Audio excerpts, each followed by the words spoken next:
జనాలు అయితే చాలా విసిగిపోయి ఉన్నారు. ఈ తూరి మాత్రము జగన్ ఎన్నుకునే పరిస్థితుల్లో జనాలు లేరు.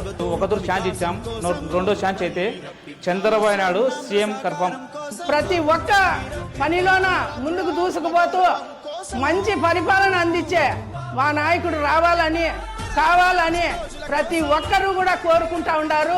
ఫ్యాన్ బావల్లా సైకిల్ రావాల, ఫ్యాను రెక్కలు ఊసిపోతాయి, సైకిల్ ఎప్పుడు కరెంట్ తీగేది. తెలుగుదేశం పార్టీ చంద్రబాబు నాయుడు గారిని గెలిపించుకుంటే మన పిల్లల భవిష్యత్తు బాగుంటుందని నేను కోరుకుంటున్నాను. ఎక్కువ పోవాలి, సైకిల్ రావాలి.